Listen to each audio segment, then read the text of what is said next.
지금의 중국을 만든 희대의 독재자 마오쩌둥. 그에겐 더러운 사생활만큼이나 개차 반인 와이프가 존재했습니다.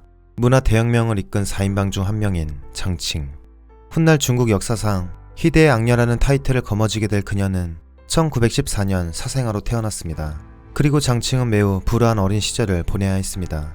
아빠란 사람은 술만 마시면 엄마를 죽도록 팼고 심지어 딸인 장칭한테까지 폭력을 일삼았습니다. 결국 엄마와 함께 아빠를 피해 도망쳐 살게 됐지만 그녀의 불행한 삶은 변하지 않았습니다. 학교에 입학했지만 학교에서 사생아란 소문이 나돌자 왕따를 당하기 시작했고 학생들과 뒤지게 싸우다 자퇴하는 지경에 이르렀습니다. 자연스럽게 반사회적인 성격을 지닌 인물로 성장했죠. 그러던 어느 날 그녀의 인생을 바꿀 한 사상을 접하게 됩니다. 공산주의 사상. 모두가 평등한 정의로운 공동사회를 실현하고자 한 공산주의의 이상은 그녀에게 매우 매력적으로 다가왔습니다. 그렇게 1933년 중국 공산당에 입당하게 됩니다. 놀랍게도 소시적 장칭은 예쁜 여자로 유명했습니다. 영국 배우로 활동하며 여러 크고 작은 영화에 배역을 맡기도 했죠. 하지만 그녀에 대한 더럽고 추잡한 소문은 끊이질 않았습니다. 공산당 활동을 이유로 체포된 적이 있었는데 형을 낮출 목적으로 국민당 간수들에게 몸을 팔았다는 의혹을 받았습니다. 또한 공산당 주요 인사와의 불륜 등 스캔들이 끊임없었죠. 그렇게 총 2번의 이혼을 장식한 장칭. 그런데 놀랍게도 이런 장칭에게 딱 어울리는 남자가 존재했습니다. 1937년 당시 장칭이 중국 공산당의 본거지인 예난에서 지내고 있을 때 운명처럼 만나게 된 한 사나이가 있었습니다. 바로 마오쩌둥. 노동자 학교에서 처음 쩌둥이를 마주치자마자 한눈에 반해버린 장칭은 적극적으로 구애를 하게 됩니다. 당시 마오쩌둥이는 3번째 부인과 별거 중이었는데 쿨하게 장칭과 뜨거운 시간들을 보내게 된 것이죠. 심지어 장칭의 매력에 정신 못 차린 마오쩌둥이 장칭을 4번째 부인으로 맞이하겠다 발표한 것입니다. 이에 어디 감히 국민당 간수들과 매춘한 여자를 아내로 맞이하겠다는 소리냐며 당내에서 난리가 난 것이죠. 그럼에도 참 특이했던 마오는 장칭과의 결혼을 불굴의 의지로 추진하였고 1939년 정식으로 둘은 결혼을 하게 됩니다.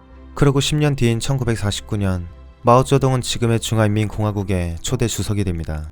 앞으로 장칭의 인생은 꽃길 뿐이라 생각했죠. 하지만 앞으로 장칭은 잔혹한 개 도라이로 변모하게 됩니다. 먼저 마오는 한 여자만을 원하지 않았습니다. 어린 소녀들을 좋아했던 마오는 씻지도 않고 성병을 다 옮기고 다니며 날마다 새로운 여자와 뜨거운 밤자리를 보냈습니다. 이에 장칭의 멘탈은 너덜거리기 시작했죠. 그리고 그녀의 잔혹성을 잘 나타내는 비극적인 사건, 자국민이 스스로 자국의 문화를 파괴한 문화 대혁명이 발생하게 됩니다. 문화 대혁명이 발생하기 전 마오쩌둥은 머리에 든 게 별로 없는 인간이었습니다. 영국의 경제를 뛰어넘겠다며 야심차게 준비한 대약진 운동을 실시했더니 중국의 사회, 문화, 경제 수준을 20년 이상 퇴보시켜버립니다. 이 엄청난 실패로 인해 절대적 권위를 지니고 있던 마오쩌둥은 국가 주석 자리에서 물러나는 창피를 당하게 되죠.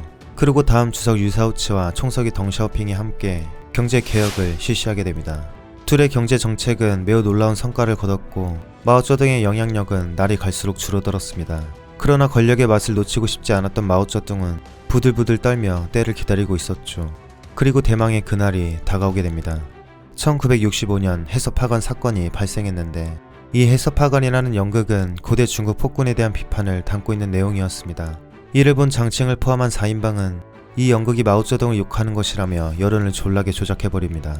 그렇게 마오쩌둥의 사생 빠돌빠순이 홍위병들이 탄생하게 된 것이죠. 대부분 10대에서 20대로 세뇌된 홍위병들은 이것저것 눈에 보이는 건 다 때려부시고 다녔습니다. 이게 바로 문화 대혁명이었습니다. 그리고 이를 이끈 장본인이 바로 장칭이었죠. 마오쩌둥은 흐뭇하게 웃으며 다시 권력을 가져올 수 있었고 이제부터 장칭의 잔혹한 악행이 펼쳐지게 됩니다. 먼저 젊은 시절 자신의 연극 역할을 가로챘던 왕잉이라는 여자를 잡아다가 교도소에 가뒀습니다. 그리고는 끔찍한 고문과 구타로 그녀의 숨을 멎게 만들었습니다. 자신보다 예쁘고 잘났다는 이유 하나만으로 그녀는 일단 잡아다 죽여 패는 걸 즐겼습니다. 또한 그냥 조금이라도 마음에 들지 않으면 일단 투옥시키고 고문받다 죽게 만들었습니다. 그녀의 강적인 면모가 여실히 드러나는 순간이었죠. 세상이 다 자기 것이라 생각한 장칭은 점점 더 미쳐가기 시작했습니다. 하지만 그녀의 강적인 행동은 영원할 수 없었습니다. 1976년 마오쩌둥이가 사망했기 때문입니다. 장칭은 마오의 후계자 자리를 계승하려 했지만 택도 없었고 바로 반대파에게 체포되는 신세를 면할 수 없었죠.